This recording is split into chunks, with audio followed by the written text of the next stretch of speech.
It's awesome that you guys have built this. Like, I mean, what did you say? 250,000 users in like 8 million games, right? That's Yeah. incredible. Okay. Hello, everybody. My name is Mike, and I'm from Forged Alliance Forever, the biggest Supreme Commander community where we still play and actively develop Supreme Commander. Today, I have the pleasure of interviewing Bradley Rebh, one of the main designers of SupCom, but also lead designer of Forged Alliance. Brad, I'd love to ask you a few questions. Thank you for coming on today, but mainly thank you for building the best game in the world. Oh man, thank you for keeping it running and building an awesome community that's still enjoying it. Could you tell us a little bit about what your responsibilities were on the games that you developed, which was TA, Supreme Commander, and Forged Alliance? Yeah, so I graduated university with a computer art and animation degree, and then right out of school, I landed a job as an interface designer at Cave Dog Entertainment. And I started maybe 2 or 3 weeks after Chris Taylor had left Cave Dog to start Gas Powered Games. So I didn't immediately meet him, but most of the folks at Cave Dog knew him, and so like whenever we were out for lunch or nearby the Gas Powered Game Studios, I would drop in with people. They're like, "Hey, let's go see Chris," and we would drop in and say hi. And so he kind of got to know me a little bit that way. Cool.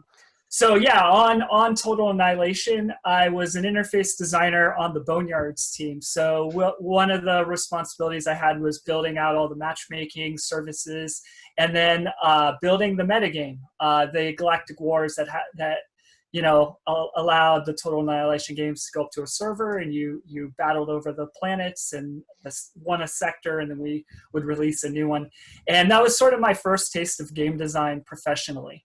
I had studied art, and we didn't have a game designer on our team. So I was working with the engineers, and we were working together to build the rules for what that metagame was all about. Yet after Cave Dog, I ended up moving with a bunch of the Cave Dog folks to a company called Amaze Entertainment, where the executive producer that hired me he also worked with me at Cave Dog on Boneyards. Sort of gave me more design work and started giving me less artwork. And then from Amaze, I ended up at Gas Power to work on the spiritual successor to Total Annihilation. And I was initially hired on as the lead campaign designer. So I spent weeks initially just sort of like dreaming up what the technology rules were for Supreme Commander and the factions, and who the characters were going to be, and mapping out the story that we wanted to tell. Got promoted to lead senior designer. My job as senior designer was to be the main conduit between Chris and the team. At the time, Chris there were a couple projects going on within Gas Powered Games, and Chris is trying to run his company. So he would stop in, as every day, and we would chat, and he'd give me direction. Sometimes he would just stop in and we'd all chat as a team. But I was sort of the main guy. Like, if he only had 5 minutes, he'd call me into his office. He'd give me like, "Okay, I've been thinking about this crazy idea," and I'd go work it out with the team to figure out how to take care of it.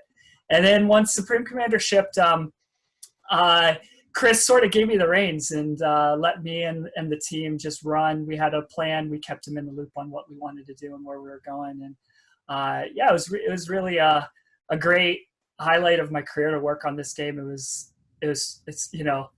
We were really proud of it, and just super impressed that folks are still playing it to this day. Sounds like you would have been doing the world building for the different factions. How did that process happen?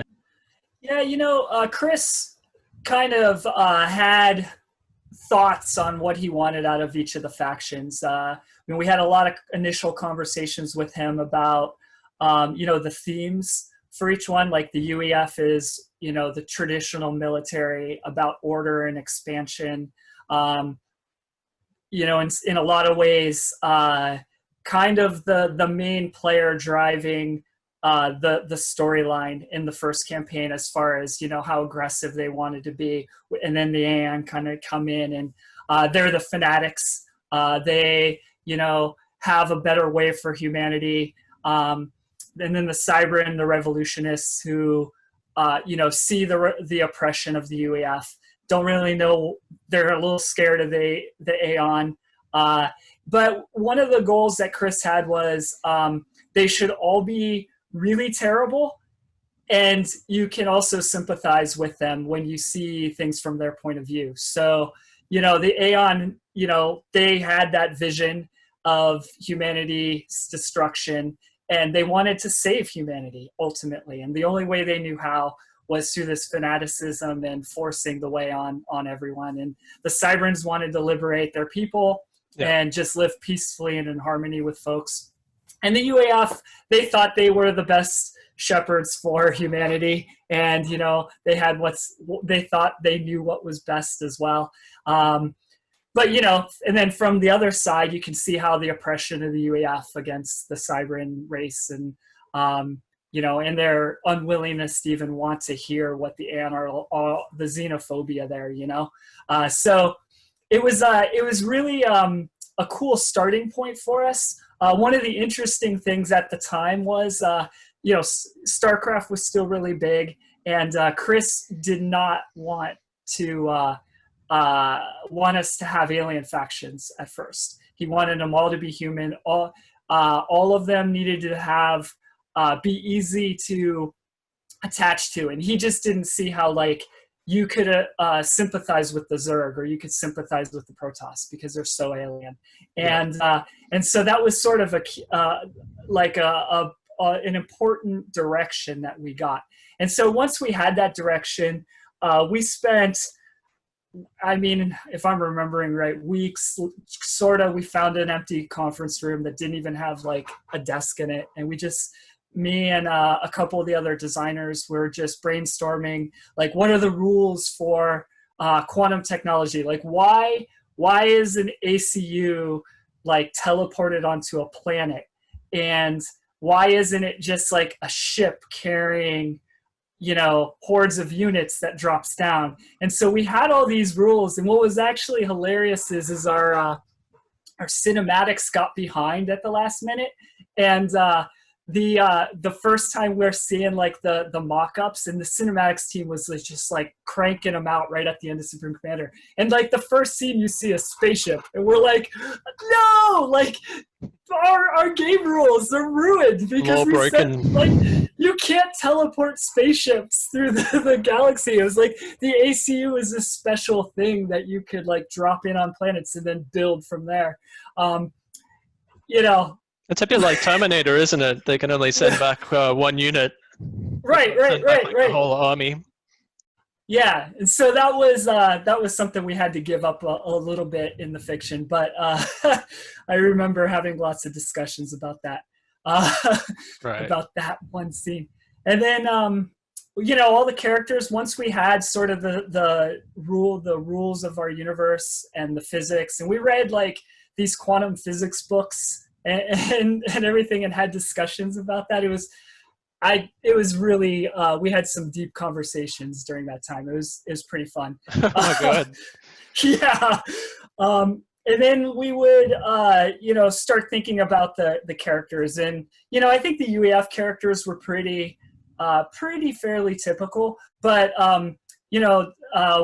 Brackman was, the brain in the jar. Chris was the Cybrans leader has to be a brain in the jar. And so we're what? How are we going to make this work? So, we went back as a group and just started planning it out and had a rough outline for the story we wanted to tell. Yeah. Initially, we wanted it to be about, each campaign to be about 12 missions. I think we cut it down to 6 or 8 from there. Just because time and the costs of building those missions, and we had to reduce our scope a bit. We had a little more character development. We had more moments for the secondary characters to kind of exhibit some personality. There were key bits that happened in every mission, and we just sort of compressed it a little bit. There were some cool side quests and things that we might have had to have dropped, but I know some of the naval scenarios, We didn't have very many naval maps at first. It was like, okay, these are going to be our naval missions. And then I think we ended up losing one naval mission and had to take the best elements of those. We're going to restructure it to make this work. The other thing about the factions, they're quite functionally different. Like, how did all that come about? We wanted the mechanics to echo, the feeling you got from playing them. With the UEF, it's orderly military. They're strong, they're tough, relentless. The Cybran, you said it, trickiness was a really big theme. We wanted them to feel like another way to think about it that we talked about, how we talked about the three factions was the UEF was the warrior, the Cybrans were the rogue, and the Aeon were kind of the wizard-ish, kind of. They had like some strangeness to them. The fanaticism we wanted to pull out of the Aeon, so we tried to make a lot of their units more specialized and less versatile. They had a singular focus with this unit versus Cybran, which we wanted them to be a little more flexible and have a little more surprises. And we were a little less rigid with the unit design in Cybran because there was a chaos to the Cybran creativity that we wanted to embody. So, we had, all these like spider creatures, and then there was that, giant assault bot that just feels like it's doesn't fit in, We wanted to have these surprising twists and turns through their tech tree that it's like, where did this come from? This doesn't necessarily feel Cybran, but that chaos was supposed to be part of it. Yeah, I still remember actually the first time I saw one of their destroyer ships sprout legs and walk on land. Pretty sure that the ship sprouting legs we learned about it on the dev team from Chris doing an interview with a magazine, and we read the magazine. We were like, holy crap, I guess we got to add legs to the ships. I don't want to say that there was anything necessarily wrong about it. Like, Chris is a bundle of chaotic imagination, and harnessing that was really important to a lot of the great things that came out of Supreme Commander. So, but those surprises did happen. And we couldn't say it wasn't a cool idea. We were like, holy crap, okay, let's go do this, The way the factions came about, like Cybran was tricky. And it sounds like game world building decisions. I kind of had always assumed they were kind of faction diversity thing, just to like try and make them different at all. More of a balance thing. Well, it was both, right? You want there to be a reason to want to like learn and master each of the factions as well. So we wanted it to be them to be interesting to play, but we also want them to be to embody sort of the spirit of the lore. So, for me as a game designer, the best is when the visuals and the narrative and the fiction and the game design and the tech all kind of comes together into this one experience. And, maybe there was a lot of debate. We weren't being distinct enough between the factions, that there wasn't enough asymmetry between the tech trees. And we tried to push that. We actually got some feedback about that as well in reviews and on the forums. And compared to other RTSs at the time, it was totally true. And we tried to push it in Forged Alliance by making some small tweaks to existing tech trees, and then using the new units that we added in Forged Alliance to further help differentiate the three factions, especially through the experimentals. Supreme Commander and Forged Alliance, they have so many different things going on. Micro versus macro, turtling versus map control, the different factions. How do you possibly put all of that together and make it work?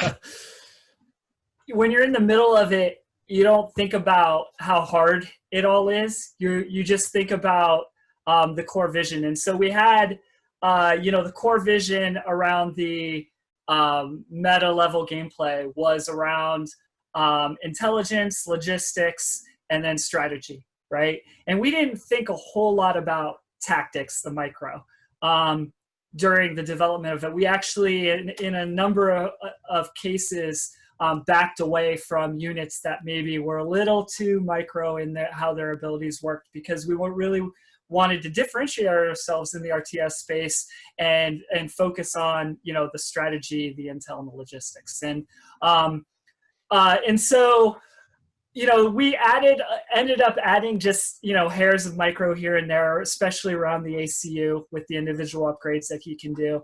Some of the experimental units had some micro abilities to them. Unit abilities that you could toggle on and off, like counterintelligence, that we felt was appropriate because it was draining from economy, and it wasn't necessarily like I'm doing this to like counter this other unit's ability, but I'm doing this to manage my economy. I need to turn off my intelligence generator or whatever. And we had like special things here and there that added a little bit of extra.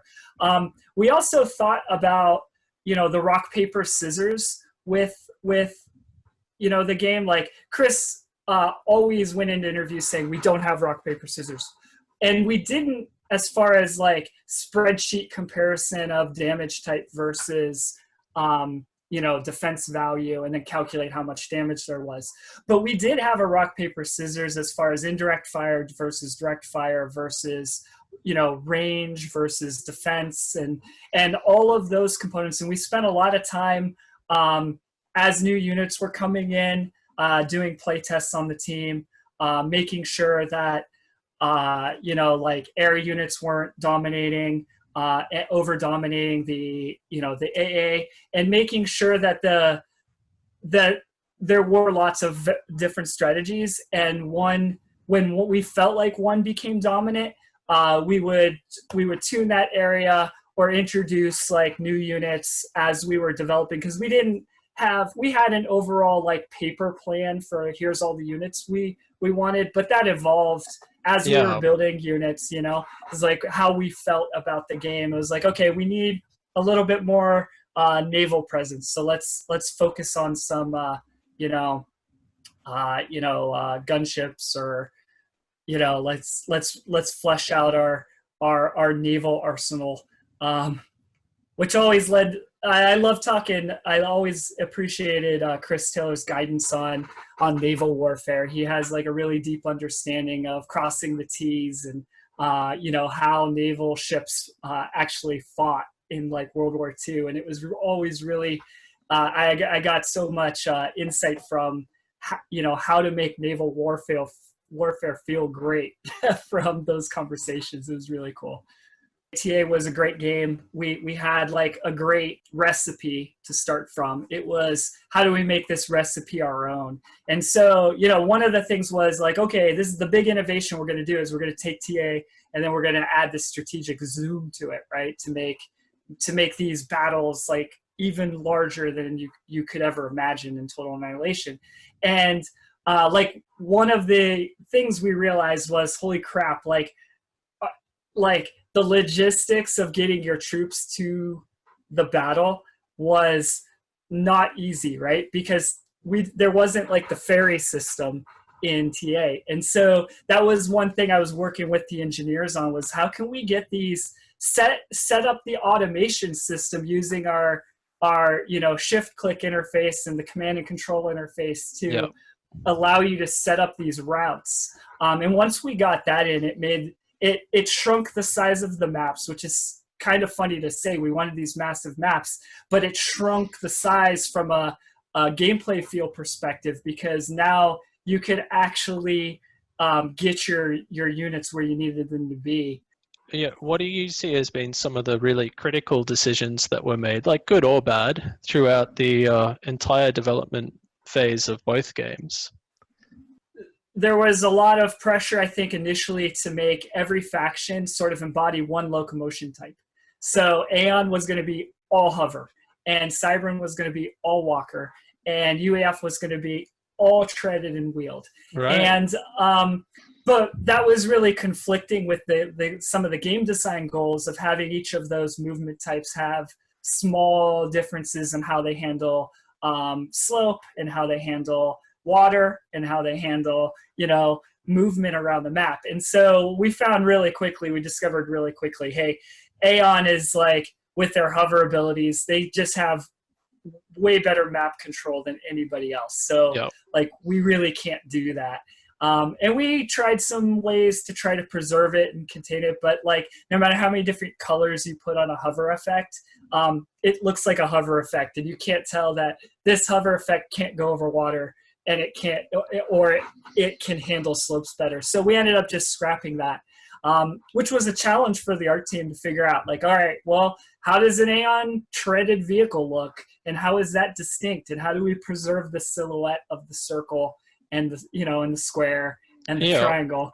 Even though we weren't able to make every unit like rigid like that between the factions, we did try to preserve some of that feel, because the spider legs, you know, they looked creepy and cool for the Cyberns, right? That isn't to say that, you know, we didn't have, you know, legged things for the other factions. They were just maybe more bipedal or more alien looking for Aeon, right? Like 3 legs instead of 4 or 6. There was a lot of debate on the icons. I actually created all the icons. Our interface team was overbooked, and I went and did research on military symbology and tried to base it off that. It's loosely based off of what like the U.S. Army uses for, you know, the symbols for aircraft and all of that. Yeah, you know, we had a lot of debate on whether we wanted people to play too much of the game at the strategic view level. You know, that because we spent a lot of time and effort on the visuals and the up close, you know, missing out on those up close moments. And, you know, we found in focus testing that people didn't stay very far out for a number of reasons. One, they wanted to see the visuals, so they would zoom in to watch a battle. You know, the more experienced players would zoom in to, you know, do minor micro adjustments to like where a unit position is, or, you know, to move to make sure that, you know, shorter ranged units get in front versus behind if they're not using formations correctly or whatnot. They also, you know, in some cases, depending on the size of the map, those overlapping icons can be really difficult to click on exactly which unit you wanted to interact with. So we didn't see it being a huge problem. I know there has been some feedback that, hey, you know, I can just play this game at the strategic level. But as people master it, we weren't really seeing that. I don't know, what does your community think? What I think is lots of players prefer to play a bit zoomed out because you can see more of what's going on. You know, they still zoom in on a fight to see what actually happens. Probably more to learn for next time what would happen in that fight, because it's probably too late once you've actually committed to it. We have a strong casting community, and they just watch games. They zoom in a lot, and they'll rotate the camera and pivot it up, and you can see the mountains in the background. And I guess all of the really low-level details when you zoom into a factory and they're all animated, I don't see any of that stuff because there's no time. There's just no time to appreciate any of that. It's like, you know, I'm dying. Interesting point about the esports, because that was like a very, very new concept when we were developing Supreme Commander. We weren't really thinking intentionally too much about, we wanted that, we did talk about, hey, we'd love this to become an esport, have professional competitions, and we talked about that.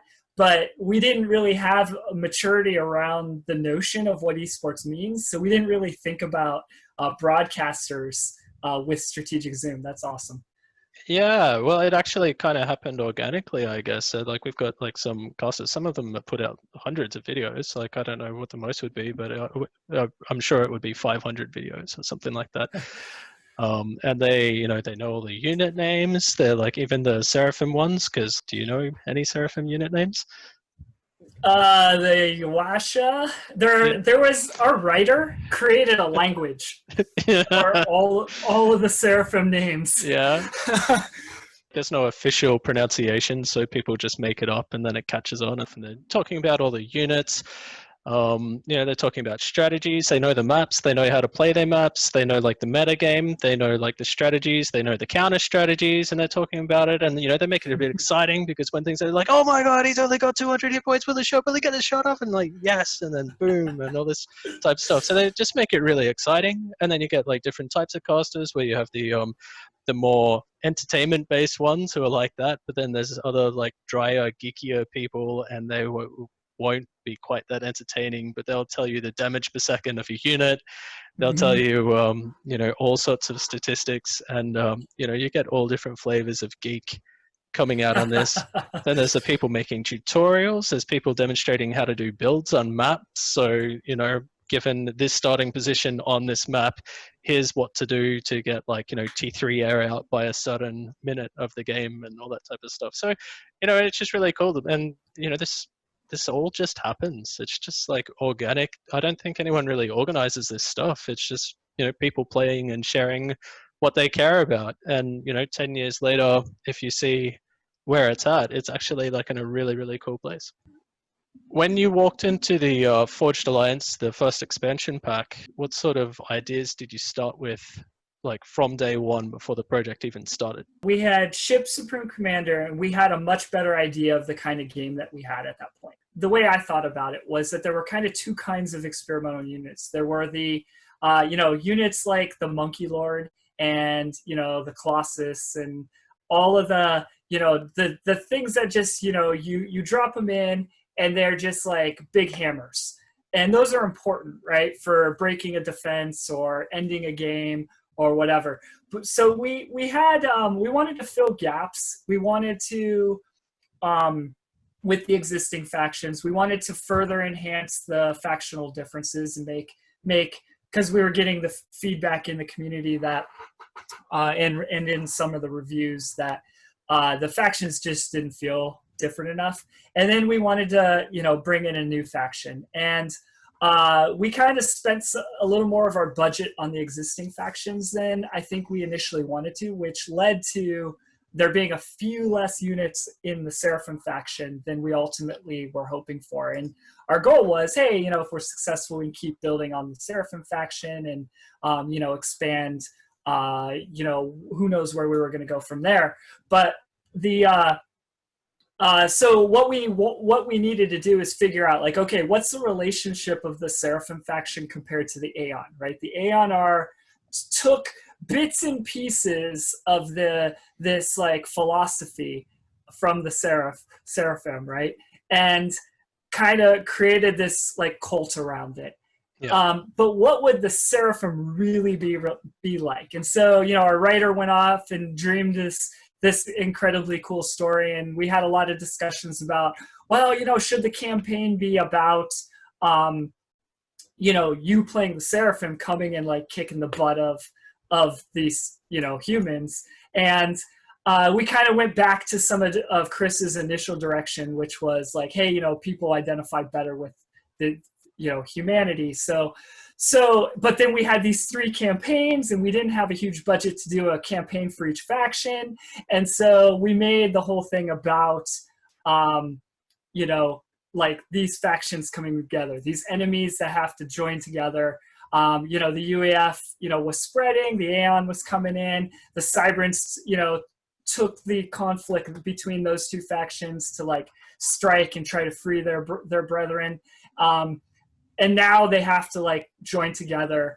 Enemies are now friends. They have to, save themselves against this invasion. We wanted the Seraphim to be scary. We wanted them potentially, I think one of the pillars was that you maybe don't have as many Seraphim units on the battlefield as the other factions. Like they're a little bit bigger, a little more powerful. I don't know if that came through as well, but the idea was that, there were these warrior monks that had invaded, and they actually cut themselves off from the way.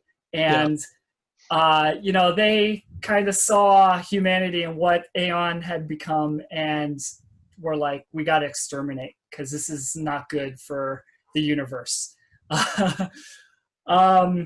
the other things that we really wanted to tackle, what we knew, that we could do some performance improvements. Some of the engineers looked at the way we were rendering our Intel model, like all those overlays that we had, that they could optimize that. We wanted to improve the overall user interface. We had this vision with the interface in Supreme Commander where you were in the cockpit and it was a physical cockpit, kind of like Total Annihilation. And at that time, movies that were coming out were like showing these like electronic readouts and things. And I really felt like the interface we shipped with Supreme Commander just felt very dated. It felt very like 1990s. And so we wanted to open up the field of view so that you could see more of the battlefield. And that's why we did the overhaul to the interface and allow you to like expand and collapse elements of the interface that you either needed now or didn't need now, and sort of push it all out of the way so you could see the battles that were taking place better.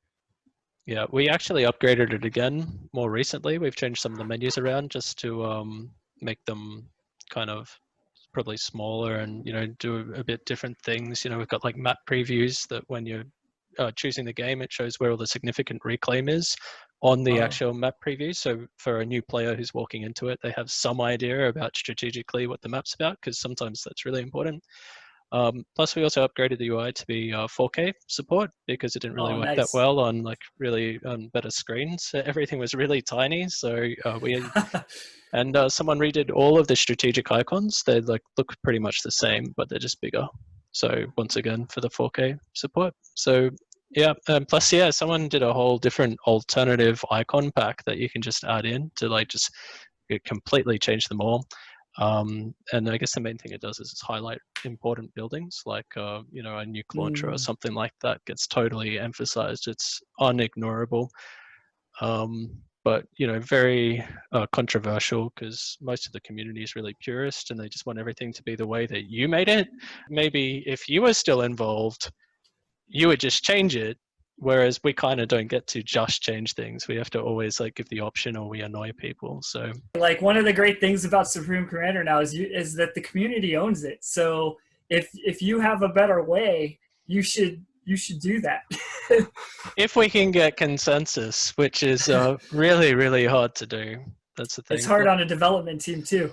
We put in some T3 mobile anti-air units. Lots of people hated it. Lots of people wanted it because they felt like they couldn't use experimentals like game, because the experimentals would always just die because they'd get strap bombed or something like that. So this was like the whole argument that raged and still rages. Like we put that in like 2 years ago.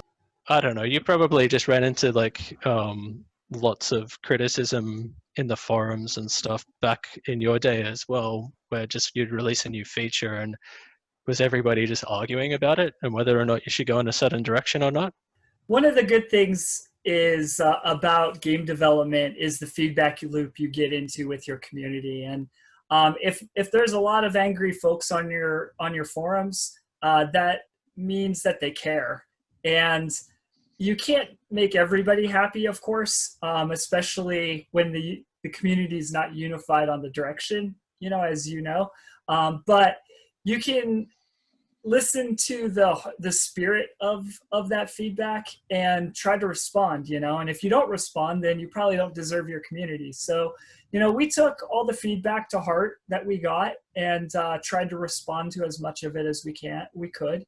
You can't all, because of development, your development situation or your technology limits or, who's available to work on something in any one like period of time. Like somebody may want like a whole bunch of new art changes, but all of our artists are already booked up doing other high priority things that the community also wants. So you do your best to balance the feedback and appreciate that folks are interested enough in your game to tell you what they think. How did the end of Forged Alliance come about, and where were you guys out in development when that happened? And were there any unreleased features or ideas? Was there still work in progress that we don't know about? Yeah, I don't know what kind of. I left gas powered right before Forged Alliance was released to like it was in the box, but like Right, but you you know missed the whole post-launch gossip. yeah. I mean, I was invited back. Chris invited me back to the studio to do the celebration of the launch, but uh, yeah, I mean, I think we knew financially. Like, I don't have a lot of the details of what happened, but I know financially, Supreme Commander didn't do as well as we were hoping, and so I ended up leaving gas powered because there wasn't plans to do more Supreme Commander. And I know that Gas Powered wanted to continue to support it as long as they could, but I don't really know what they were working on. I'll just tell you a little bit about our community because we've done a lot of stuff. So Forge Alliance forever, like I was saying before, we still play Supreme Commander like pretty much every day. We've got 250,000 accounts. We've got our players have played 8 million games, and those games are like automatically recorded and available in the replay vault, so you can go back and see like the big tournament games and stuff like that. Besides that, we've done a ton of development work. We've made all sorts of changes. I won't list them all, but for example, we made it support 16 player games. I think when it came out, it was only 8 players. We rebuilt the whole network layer, so it can sort of allow for disconnects. If someone disconnects, it's not an automatic game loss. They can actually reconnect sometimes. That's incredible. That's good. Yeah, we added a co-op game mode. So all the campaigns that were originally with the game, you can play them all with like your teammates and play them online. We even created our own campaign. So we created one for Seraphim, which I don't think, was there actually a Seraphim campaign released? No. Yeah, well, there is now. So we made one, and we made a bunch of other campaigns, missions as well. And we even made our own map editor because there were like some limitations or something that the map guys weren't happy with. So they built their own one in Unity, which is pretty good. In Unity, that's crazy. Yeah, which like didn't even exist at the time, right? Yeah. Yeah. There's a random map generator. So just before you start the game, you can hit a button and like play on a map that no one has ever seen before, ever, which is like really changes things because normally people just know what to do on a map before they even like start playing, right? So Do you have Black Fog for that mode? we don't, but it's actually a debate that's going on at the moment. We're trying to bring that back because that wasn't in Forged Alliance, I think, but was in Supreme Commander. Is that correct? I don't know if Black Fog was in anything. I mean, I could be wrong about this, but Yeah. So this was one of the swords I died on with Chris. Actually, is that we had maps, and multiplayer is a big part of our design method, design goals. And I would argue with Chris. This is one of the few things that I really pushed back hard on, which was he wanted Black Fog to be the default for maps, and I was like, dude, like that people don't do that anymore because it only punishes new players, right? New players who join a map, they don't know where the mass points are, they don't know like the lay of the land, where the hills are. So they start the game, they get their own little bubble, and then they're screwed if they play against anybody who's ever played on that map before. And he eventually relented to me on that one, which was pretty cool. That was like my first big win. Good for you. I'm glad. Because I don't like Black Fog myself. But with the random maps, it's a bit different because everybody's a new player. Exactly. Yeah. And I think like there's some really elite players I think who want to do it because for them it would change the way you play. The first thing you have to do is just scout, whereas normally you wouldn't do that, and you just and we're doing like weird things like you have to actually all sorts of things you'd never think of. Can I walk up this cliff? And if you can, it completely changes everything because you're about to die.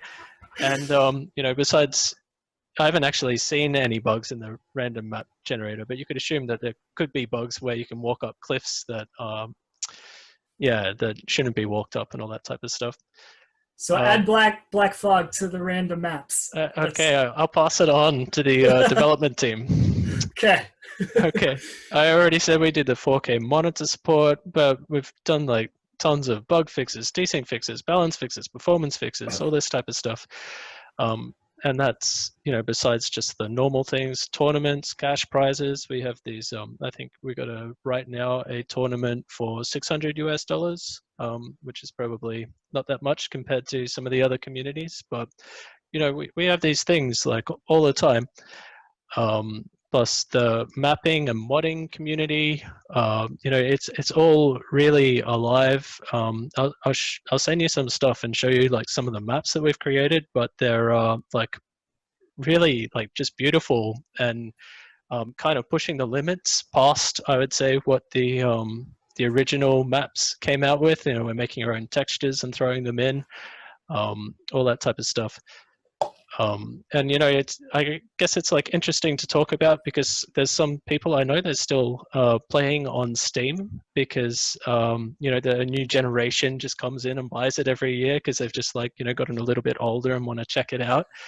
And it'd just be really cool if some of them move over and check out what Forge Alliance Forever is really about, because I think a lot of them don't know. But anyway, the reason why I was telling you all this stuff is obviously we're still working on the game. So, I was just interested in what you would have added to the game if you had more time. Like, what features, would you have added? What features were you considering that you never implemented? Or you never implemented all the way? Like, that there was more stuff to come afterwards. Yeah, all that type of stuff. So what would you do with Forged Alliance now as improvements? Yeah, I mean, I think all of the things you described sound amazing, and it's a great extension to what we started at Gas Powered. I think I can talk about some of the things that we didn't actually implement. We really wanted in GPGNet to add a metagame. We had a lot of conversations about that. We wanted to invest more in naval warfare with like the mass deposits on the seafloor. I think that's something you guys actually added, isn't it? I don't know, but it's in the game. It definitely exists. I don't know who added it. Yeah, I don't think we shipped with that. Maybe I'm wrong about that. It's been a few years. Yeah. Well, another thing that we really wanted to do was we wanted all the cybern structures to be able to sprout legs and walk around. But the extra cost of those animations made it unviable for the cybern structures to have all of that extra complication to it. We wanted in Forged Alliance, one of the ideas was so we had the Novax satellite system. That didn't actually start as an experimental thing. That was actually supposed to be a whole suborbital layer of the battlefield that had satellites and KSATs, and there was a whole information and logistics and sorry, what's a KSAT? Killer satellite. So a satellite that's you launch up specifically to like control an area of space. Yeah. And you had this whole other level that was above the air superiority, and we even talked about having the strategic zoom go out to like this like orbital level. Yeah, what would that have even looked like? Like, would it just take the map away and be a whole different layer, or the map would still be there?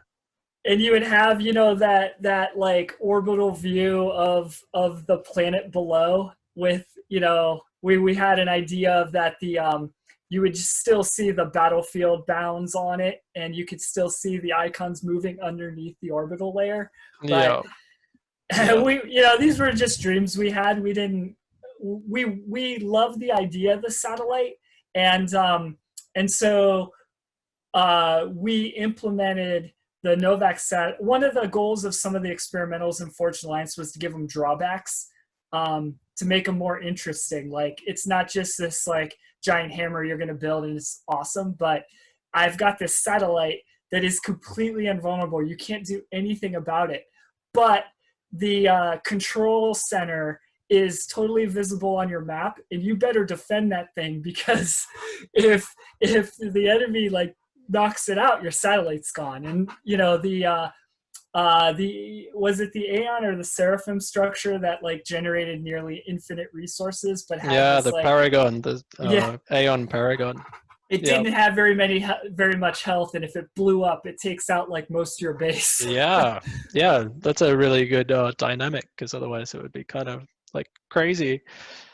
But what about with the orbital layer? So did you have like plans for like like a whole nother tiers of technology, and the kind of like the countering system, how you have like, a T1 PD gets hit by a T1 RD, but that gets outranged by a T2 PD, and that gets outranged by an MML. So there's all this like steps. Was there going to Yeah. be all of that in the orbital layer as well? We weren't thinking necessarily 3 tiers. Maybe it was 2 tiers. Maybe it was like a Tech 2 orbital launch system that allowed you to build satellites and then launch them up. And so Yeah. there wasn't, at that level, there wasn't the same level of, like, you're not building structures up there. You're just launching satellites and then moving your satellite, positioning your satellites around. But, we did have, we had lots of thoughts for how does that level interact with the other levels. Like, hey, you've got a Star Wars system now that can shoot down nukes. That's satellites sitting up there. So if you want to launch your nukes, Cool. you better launch your KSATs to kill the. Yeah, that's a really nice idea. I know lots of people would love that, because having mobile nuke defense would be really cool. Yeah, and then you have a whole war up in sort of basically space around trying to snipe that thing, so you can send your nuke out as well, right? That's right. Yeah. Another project that you might be interested in is someone made a mod that actually adds a lot of orbital units. I've never played it, and I don't know much about it, but because there was a whole layer there which was pretty much empty, so that's been in progress for a long time. I'm not sure how that one's going.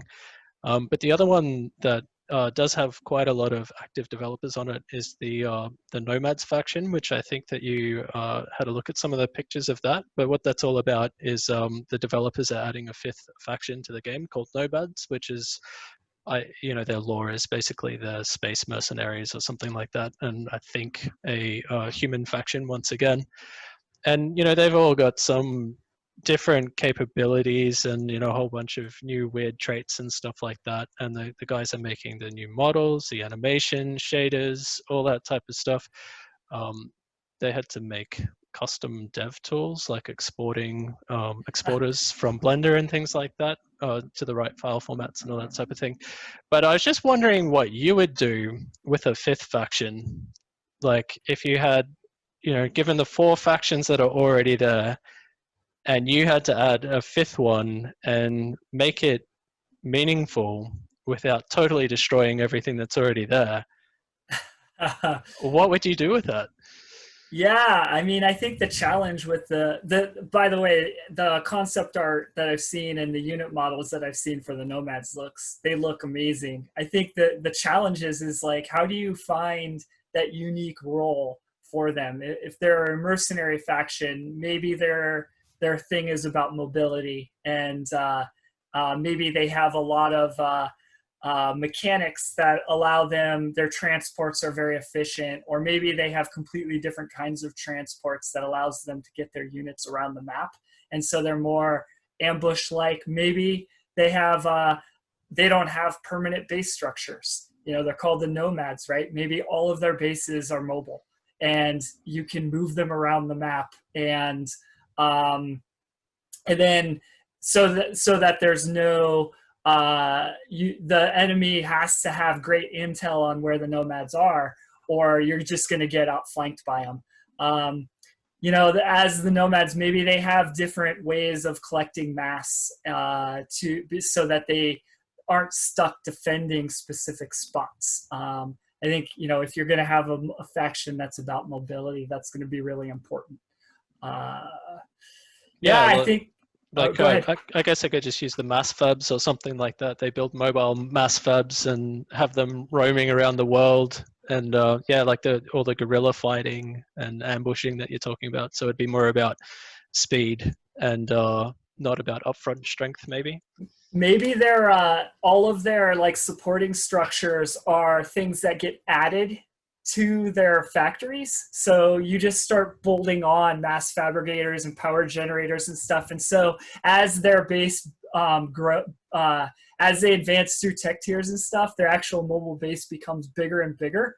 One of the experimental units is actually a T4 transport, and it can actually transport naval units across the map. Oh, Yeah, pick drop up them. a ship and carry it around.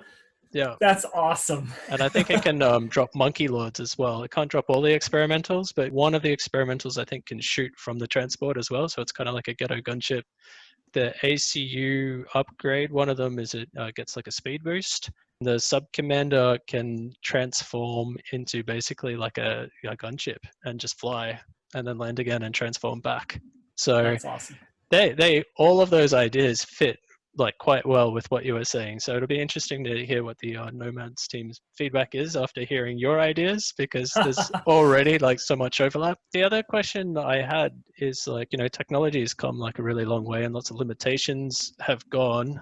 What would an RTS look like if it was built today? A lot of the gaming trends that we have now that we didn't have back then are with persistency of games, like what if games weren't 30 minutes to 4 hours, depending on map size? What if we had these like epically massive maps where you maybe drop in your ACU in the middle of a battle and you're paired up? Maybe, you got a persistent battle that's taking place over weeks, and you can drop in and you pick your faction, and there's other UEF players, and maybe it's like, hey, I just joined, like send me some units or give me some defense until I build up. And then you build up and you start participating, and then you set up all your waypoints and your patrol points, and you can maybe we tack on a whole nother like programming aspect so that you can actually set up AI to have like sensor conditions and reactions, and then you log off and you come in the next day, and maybe your stuff is all blown up, or maybe it's thrived because you told it to like build up a whole bunch of stuff and like build these units, and then you like just continue the battle from there. It'd be really cool to get to work on a game like Supreme Commander again, to see how many more units the hardware can support, what kind of visuals that you can put into the experience. I really wanted to make it feel like the populated worlds, especially in the campaign missions, the populated worlds that you go to and that you battle over had more AI to them, more interesting, not necessarily people running around, because we didn't want to be that kind of game where you're squishing people, but but the idea that this is a living, breathing world, and you're dropping in and creating a war zone and seeing the reaction, like you have little cars that are trying to flee, and maybe you reclaim them for energy, or maybe you let them go because you're, this is a UAF planet and you dropped in, and or it's a Cybern planet and you're like trying to free the symbionts, and it's like, crap, like I need to make sure I hold this town and make sure the people here are safe, and the UEF's trying to steamroll it and just wipe it out because there's a revolution going on. We can't have that, Maybe with windows shattering, and if the petrol station blows up, it's a big explosion, and then the fire starts moving slowly across the city. Having skyscrapers, and you see an artillery shell knock out like a quarter of like the middle of it, and seeing the skyscraper kind of tip over, and then the physics and the damage, like it crushes a bunch of tanks, like that kind of emergent gameplay is like a really important part of this family of RTSs. There could be like a land bridge or something, and you can blow it up, and that would, besides killing the bridge, that would squish anything underneath it, or even targeting a cliff. Maybe you could cause a landslide, and then you could drive up the landslide Could build dams, dam up a river, the water builds up, blow up the dam, the flood That'd comes be down. amazing. Cool. Or there's like dams all over the map and you're playing in this valley, and like one of the strategies could be letting your opponent like move into the valley and then like you let the water loose, you know? The one that always comes up is just like the deformation of the map so that, there's a real crater there. And I think that would be really cool. But part of me wonders if the game would actually become less strategic. Your strategy works because they can't just blow up the cliff and walk up it. So is there anything else that you wanted to talk about? How adjacency bonuses came about. That was like a really, really fun sort of emergent thing that happened. Chris was like, I don't know, there's so much space on the map, and like I don't have any incentive to build a base that looks like a base. And so he was in our playtest. We had lots of folks who were just, all the structures were spread out and there was lots of dirt in between the base, each individual structure. And so that was something that I came up really quickly. I was like, hey, well, if we want to incentivize people to build bases that look like bases, let's give them bonuses for doing that. And then there's the risk reward. If you build a really compact base, you're more likely to get it blown up, but you're getting bonuses. So now there's a choice there on how you want to go about building your base. And we tried it and it worked out pretty well. I think the trickiest part of that system was actually getting the lines to connect to the other bases to give you the visual feedback when you were getting an adjacency bonus. Brad, thanks heaps for your time. And once again, look, thanks for making such a great game. There's tens of thousands of us who still like play it and love it. I see the same people on every night playing the game. So, we're still here. And, if you ever want to come back. I'll get completely crushed. It was really fun. Like after we shipped Supreme Commander, the first like few weeks, we were able to hold our own pretty well and beat everybody up on the development team. The development team would jump in. And then after those first few weeks, it's amazing how your community of gamers masters the game so quickly. And we were like, we can't win anymore. I'm sure after this video goes out that lots of people would have lots and lots of questions for you. But if you are interested in talking more about, all of this, I think, we would really love to hear from you. So yeah, it'd be great. It's been really cool to sort of reminisce about this game and over the last few days, and this conversation has been awesome. So yeah, I'd be happy if people have questions. I'll be as transparent as I can.